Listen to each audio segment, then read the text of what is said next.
Good morning all of you. स्वागत है आप सभी का एक बार फिर आपके अपने YouTube channel MIA computer institute में। आज हम आपके लिए लेकर के आए हैं एक्सेल का टेस्ट और यह हमारा पहला पार्ट 1 है एक्सेल का MCQ मल्टीपल चॉइस क्वेश्चन। और प्रत्येक भाग में हम 10 क्वेश्चन लेकर के आएंगे और आपको एक्सप्लेनेशन यानी कि प्रैक्टिकली करके भी दिखाएंगे। तो फ्रेंड्स बिल्कुल भी हमारे वीडियो को स्किप ना करें और शुरू से लेकर आखिर तक हमारे साथ बने रहें। तो चलिए देखते हैं आज का पहला question.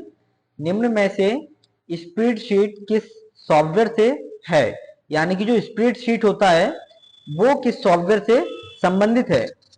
Option A Microsoft Excel, option B Libre Office Calc, option C Google Sheets, option D ये सभी। तो माइक्रोसॉफ्ट एक्सेल से रिलेटेड तो होता ही हमारा स्प्रेडशीट और लिब्रे ऑफिस कैल्क से भी रिलेटेड होता है। अब लिब्रे ऑफिस कैल्क क्या होता है, तो यह ट्रिपल सी में भी पूछा जाता है कि जिस तरीके से MS ऑफिस होता है, MS ऑफिस के 3 पार्ट्स में हम मोस्टली काम करते हैं। पहला माइक्रोसॉफ्ट वर्ड, दूसरा माइक्रोसॉफ्ट एक्सेल और तीसरा माइक्रोसॉफ्ट पावर पॉइंट।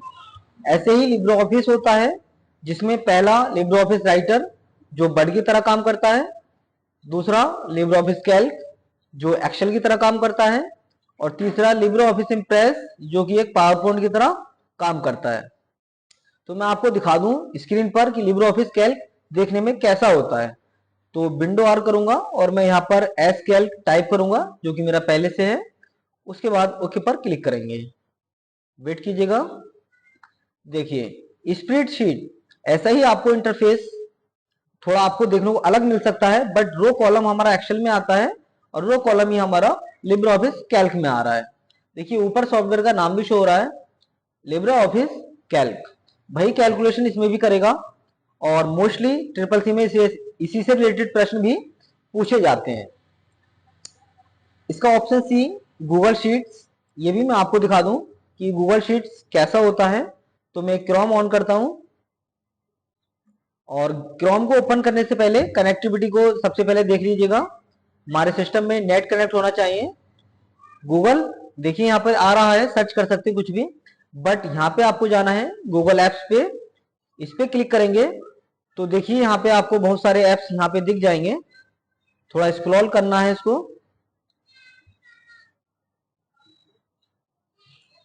यहाँ पे देखिए आपको शीट्स लिखा हुआ मिलेगा।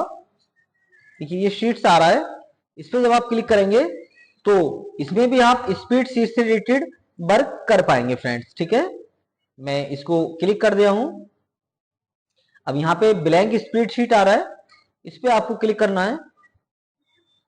देखिए इंटरफेस जैसे एक्सेल में और लिब्रे ऑफिस कैल्क में हमारा रो कॉलम आ रहा था, वैसे ही हमारा इस पर भी आ रहा है, जो कि आपके डेटा को ऑनलाइन ऑनलाइन रखता है फ्रेंड्स। ठीक है,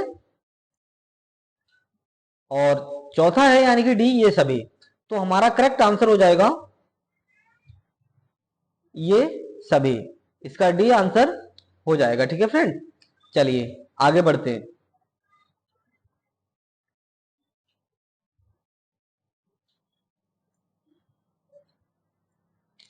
क्वेश्चन नंबर 2, MS एक्सेल 2016 का डिफॉल्ट फाइल एक्सटेंशन कौन सा है फ्रेंड्स। ठीक है, ये आपको बताना है। MS एक्सेल 2016 का डिफॉल्ट फाइल एक्सटेंशन कौन सा है। अगर आपने हमारी पिछली एक्सेल की वीडियो देखी होंगी तो आपको फ्रेंड्स जरूर पता होगा। तो इसमें देखिए option A XLS, option B XLAS, option C XLSX, option D DOCX। तो DOCX जो होता है वो MS वर्ड का होता है। अब तीन में से आपको फाइंड करना है। अब XLAS ये तो रॉन्ग है। अब बचता है हमारा ए और सी, XLS और XLSX। तो फ्रेंड्स मैं आपको बता दूं कि एक्सेल का जो वर्जन है 2007 से पहले का, जैसे 2003 या 2000 1997, तो उसका वर्जन होता है .XLS। और 2007 से ऊपर का कोई भी वर्जन हो हमारा, ठीक है, तो उसमें X लग जाता है, .XLSX हो जाएगा। तो इसका करेक्ट आंसर हो जाएगा ऑप्शन सी XLSX। चलिए अगले क्वेश्चन की तरफ बढ़ते हैं।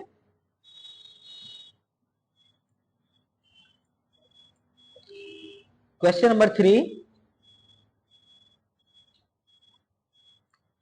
एक विशेषता जो निर्दिष्ट मानदंडों के अनुसार केवल कॉलम में डेटा प्रदर्शित करती है।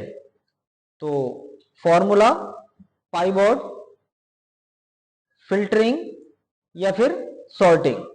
तो मैं आपको इसको एक्सेल में करके दिखा दूं। तो मैं एक्सेल ओपन कर लेता हूं। देखिए यहां पर मेरा कुछ डेटा पहले से है। अब मैं इसको सिलेक्ट करता हूं और मैं चाहता हूं कि इसमें से कुछ नाम मुझे रखने हैं और कुछ नाम नहीं रखने। तो उसके लिए होम टैब में रहते हुए एडिटिंग ग्रुप में हम फिल्टर को ऑन कर देंगे। अब देखिए यहां पर हर एक कॉलम में एक ट्रायंगल यहां पर बन के आएगा फ्रेंड्स, ठीक है। तो इस ट्रायंगल पे क्लिक करके यानी कि इस बटन पे क्लिक करके आप जिसको चाहें डेटा को शो करा सकते हैं और जिसको चाहें आप हाइड करा सकते हैं, ठीक है फ्रेंड्स। और अगर सभी को शो कराना चाहते हैं तो यहां से आप सभी को शो भी करा पाएंगे। और फिल्टर को हटाने के लिए आप फिल्टर पे क्लिक कीजिएगा, हट जाएगा। ये काम फ्रेंड्स आप डेटा में जाके यहां से फिल्टर से भी कर सकते हैं। यहां से भी वही काम होगा हमारा, ठीक है। सिलेक्ट ऑल पे क्लिक करके सारा सिलेक्ट रहेगा। अगर किसी पार्टिकुलर को सिलेक्ट करना चाहते हैं तो किसी एक या अधिक को आप यहां से सिलेक्ट कर पाएंगे। तो वापस हम क्वेश्चन की तरफ बढ़ते हैं। एक विशेषता जो निर्दिष्ट मानदंडों के अनुसार केवल कॉलम में डेटा प्रदर्शित करती है। तो फॉर्मूला नहीं हो सकता, पाइवॉट। पाइवॉट में क्या होता है कि आपने अगर जैसे कोई टेबल बनाई है और उसमें आपने मोबाइल आपने शो कराए हैं कि कौन सा मोबाइल कितने रुपए का किस डेट में सेल हुआ है, उसको आप पाइवॉट की मदद से एक ही जगह कर पाएंगे। फिल्टरिंग, तो अभी जो मैंने आपको यूज करके दिखाया था तो वो फिल्टर के माध्यम से ही किया था। सॉर्टिंग क्या होता है, इसमें आप डेटा को असेंडिंग और डिसेंडिंग ऑर्डर में रख पाएंगे, ठीक है, बढ़ते हुए क्रम में और घटते हुए क्रम में। इसलिए हमारा करेक्ट आंसर हो जाएगा B. Option B is right question का आंसर, ठीक है। चलिए आगे बढ़ते हैं।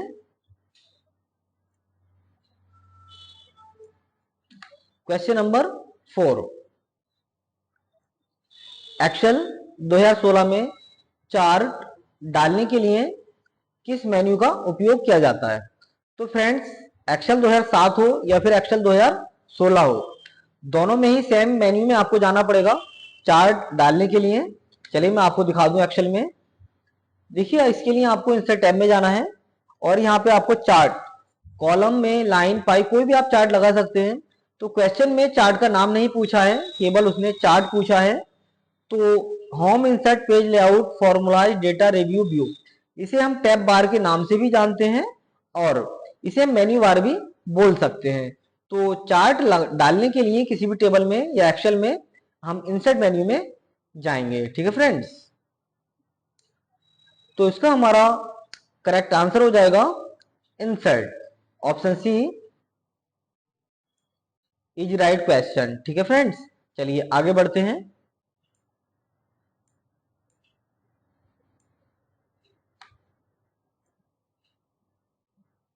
क्वेश्चन नंबर 5, वह सुविधा जो किसी सेल में सभी सूचनाओं को दिखाती है भले ही वह सेल की सीमा से अधिक हो, तो वह कमांड कौन सी है। तो देखिए वर्ड आर्ट नहीं हो सकती हमारी, इसमें हम टेक्स्ट को डेकोरेट कर सकते हैं, टेक्स्ट या नंबर को। चार्ट एरिया, चार्ट से नहीं कर सकते। सेल, सेल क्या होता है, जहां पर कॉलम और रो का कटान होता है, ठीक है, वह हमारा सेल कहलाता है। अब बचता हमारा रैप टेक्स्ट।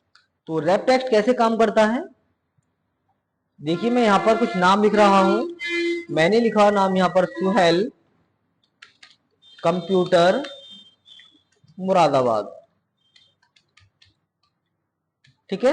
अब ये देखिए सेल की सीमा से अधिक हो रहा है फिर भी सूचना को दिखा रहा है। तो यहाँ पे आपको होम में ऑप्शन मिलेगा रैप टेक्स्ट, ठीक है। तो अभी भी ये डेटा को दिखा रहा है भले ही सीमा से अधिक हो। तो रैप टेक्स्ट करने से क्या होगा कि जो आगे को जा रहा था क्रॉस करते हुए कॉलम की लाइन को, तो ये नीचे को आ जाएगा वर्टिकली, ठीक है फ्रेंड्स। तो इसलिए हमारा करेक्ट आंसर हो जाएगा B, wrap text. B question हमारा बिल्कुल सही हो जाएगा। चलिए अगले क्वेश्चन की तरफ बढ़ते हैं।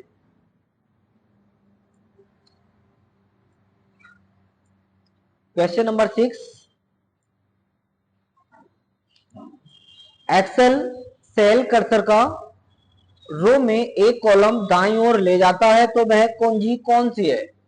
यानी कि जब हम एक्सेल में काम कर रहे होते हैं तो जो सेल हमारा एक्टिवेट होता है तो फिर हम इनमें से जो चार ऑप्शन है कोई की दबाते हैं और कॉलम हमारा दाईं यानी कि राइट साइड में आ जाता है।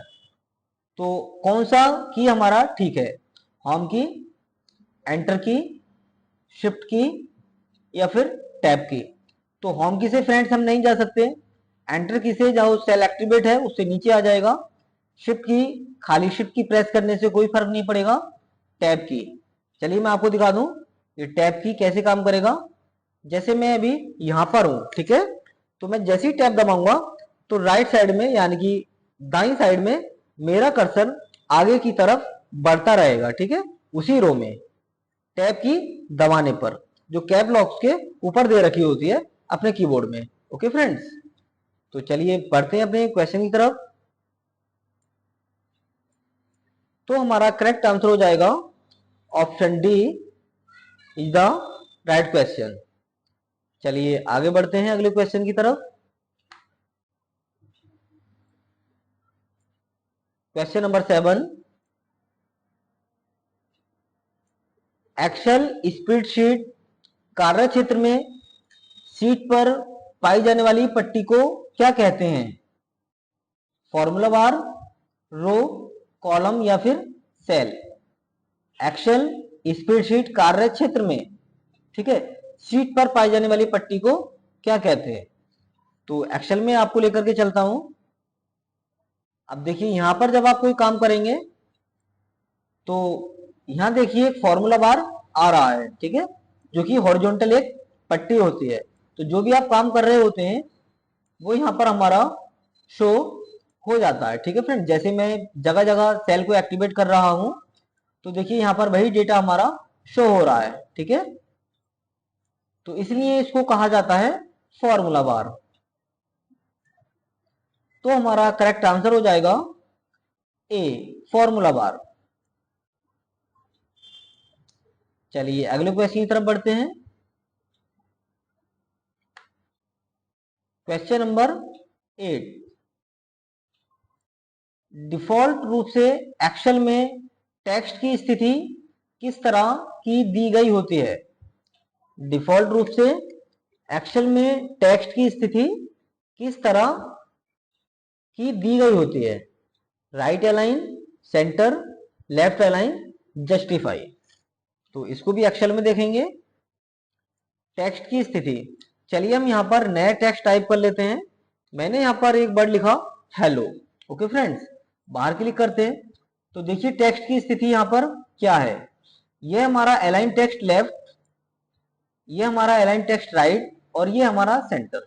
ओके फ्रेंड्स, तो पहले से जो टिक रहता है हमारा वो अलाइन लेफ्ट रहता है, ठीक है फ्रेंड्स। कौन सा रहता है, अलाइन लेफ्ट। देखिए राइट साइड में हमारा स्पेस है, लेफ्ट साइड में है ही नहीं। जबकि हमारा जो नंबर होता है, मैंने यहाँ पर नंबर टाइप किया, नंबर का डिफॉल्ट रूप से हमारा राइट रहता है। तो क्वेश्चन में क्या पूछा है कि डिफॉल्ट रूप से एक्सेल में टेक्स्ट की स्थिति किस तरह की दी गई होती है।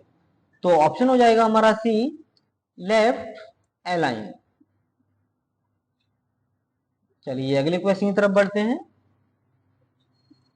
क्वेश्चन नंबर 9, एक्सेल में वर्कबुक से क्या तात्पर्य है।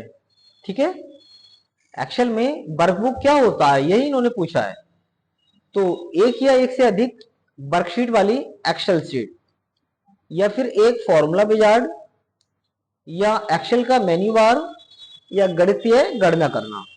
तो वर्कबुक क्या होता है फ्रेंड्स, जैसे आपने एमएस वर्ड में भी काम किया होगा तो उसमें जो आप पेज लेते हैं, ठीक है, तो वो हमारा डॉक्यूमेंट कहलाता है।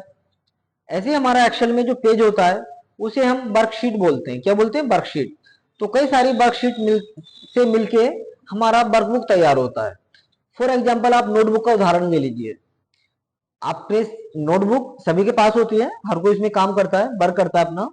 तो उसका जो पेज होता है, ठीक है, तो पेज जब कई सारे मिल जाते हैं तो वो एक वर्कबुक यानी कि नोटबुक तैयार हो जाती है। ऐसे ही एक्सेल में जब आप कई सारी शीट पर काम करते हैं, डिफॉल्ट रूप से हमें एक्सेल में 3 शीटें मिलती हैं। तो जो एक्सेल की पूरी फाइल होती है उसको ये हम वर्कबुक कहते हैं। तो इसलिए हमारा आंसर हो जाएगा ऑप्शन ए, एक या एक से अधिक वर्कशीट वाली एक्सेल शीट। चलिए अगले क्वेश्चन को देखते हैं, जो आज का हमारा लास्ट क्वेश्चन है। क्वेश्चन नंबर 10, वर्कशीट में वह सेल जिसमें आप डेटा टाइप कर सकते हैं क्या कहलाती है? जब आप कोई डेटा टाइप करते हैं उस सेल में, तो फ्रेंड जाहिर सी बात है उस सेल को पहले एक्टिव करना होगा, उस सेल पर क्लिक करना होगा, तभी हम उसमें कुछ अपना डेटा टाइप कर पाएंगे। तो इन्होंने पूछा है ऑप्शन ए प्रदर्शित cell, option B height cell, option C सक्रिय सेल, स्पेलिंग मिस्टेक हो गई है यहां पर, डी मर्ज सेल। तो हमारा करेक्ट आंसर हो जाएगा सक्रिय सेल, जिसे इंग्लिश में एक्टिव कहते हैं फ्रेंड्स, ठीक है। तो आज के लिए बस इतना ही, मिलेंगे अगले वीडियो में कुछ नए अपडेट के साथ। तब तक के लिए टेक केयर एंड बाय।